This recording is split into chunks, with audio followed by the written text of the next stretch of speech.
Hi everybody, I hope you're all well. You're looking at an AOR AR 2002, or the US branded version was a Regency MX 8000. A lot of radios have come into my shack in the past 10 years.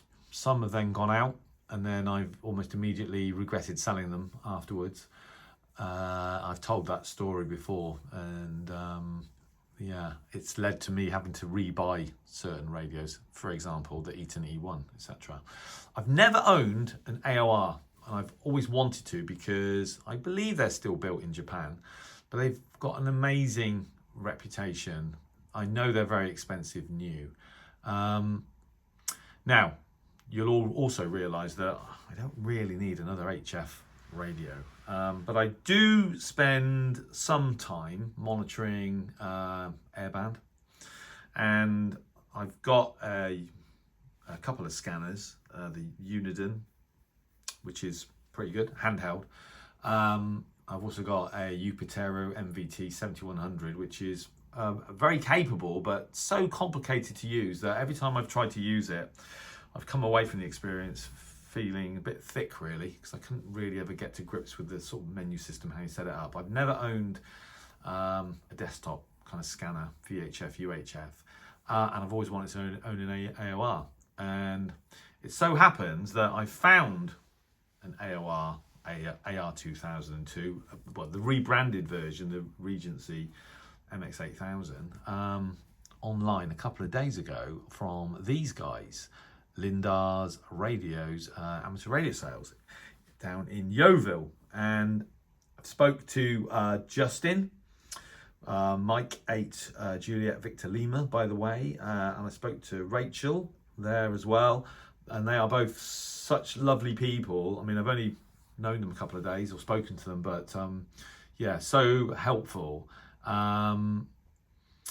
Justin gave me a really good deal on the on the Regency, on the MX 8000, and I just phoned up, made a payment, and Rachel organised shipment. It's shipping today. Just so easy and brilliant to deal with. Now, I was aware of Lindars Radios, but I didn't know very much about them. So just having a look, they're just such great people, and they've got some really interesting radios for sale on their website. I mean, I said to Justin that, or was it, I may have said to Rachel that, you know, I'm going to come back and actually have a look at some of your receivers. I mean, they sell transceivers as well. I'll go through it, but when I actually looked at what the receivers that they had for sale, they got some really interesting stuff, like the FRG 9600. They got Sony portables. I've never owned an SW30. I've never owned a 7601, but they've got a couple of Eddystones. This was interesting. The Century 21D HF receiver. And then pricing is really good. This Drake SSR1, I mean, I mulled that one over for quite a long time. And it's presumably still for sale. It's still on the website. But yeah, this Panasonic DR29, yeah, again, they don't come up very often. I did say to Rachel that that you guys found some really interesting receivers. She agreed. But they also sell transceivers. So there you go, new and old. So they're actually a Yaesu UK distributor, so they sell new Yaesu gear. And I know for a fact that at the moment they've got some FTDX10 units, both new and used. But actually, when you actually go down the list of everything that these guys do, it's not just, they don't just sell transceivers and receivers. They sell antennas, feeder cables, patch cables, or a myriad of ham radio accessories. They sell a lot of handhelds. They sell ATUs, Morse keys, both new and old. They've even got a little section in their shop for with extension speakers, and also something I love. They've got a little wireless museum sort of in the shop where they've got some 1920s radio equipment, and they've even got a couple of sort of Titanic related exhibits. They sell books, and they're organised by sort of subject type. And the good thing about their shop is that they've actually got basically a little station set up, so you can actually try a radio before you buy it, which is brilliant. So connect it up to their antenna and whatever, and you can actually try a rig before you actually purchase it. There's a really good video on there. They've got a YouTube channel, Lindars Radios. Hasn't got too many subscribers, 136 subscribers at the moment, but hopefully more than 136 people will watch this video. And I would ask you, can you guys do your best to subscribe to the Lindars Radio YouTube channel as well? And I won't go through it, but it's very comprehensive. And there's a gentleman, I've forgotten his call sign now, unless it says it in the summary. Who basically does a quick walk through the shop and just goes through all the sort of various sections.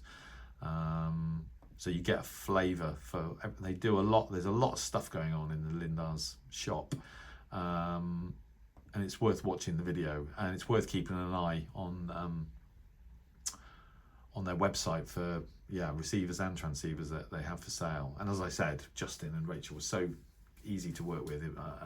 Brilliant, really brilliant.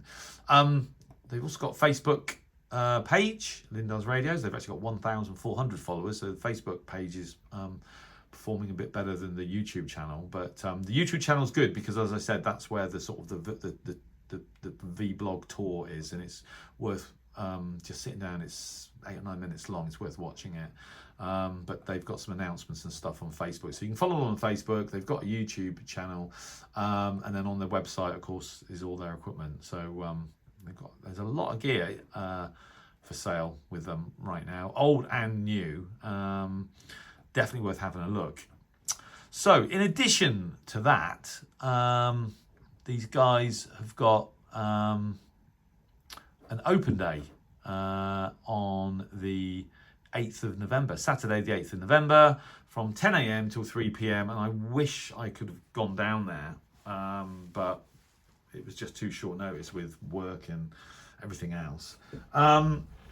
But there's quite a lot going on the open day, and if you can get down there, I definitely would. So they've got some Yaesu UK demos going on there.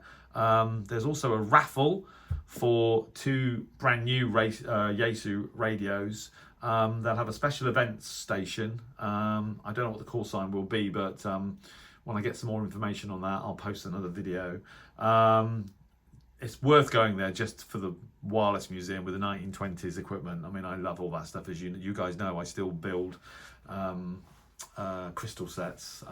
Just a brilliant piece of nostalgia, sort of right next to 21st century amateur radio technology. Brilliant.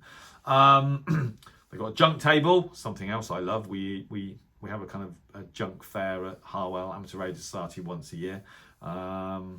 They've got pick and mix RF connectors, which is also handy if, like me, you're forever experimenting with antennas, etc. And free tea and coffee. So go down there, get a free cup of tea. Something else I love. I mean, what is not to love? So that's the 8th of November from 10 a.m. to 3 p.m. at Lindars Radio in Yeovil. If you can get down there, I definitely would. And the pricing, I think, is very competitive.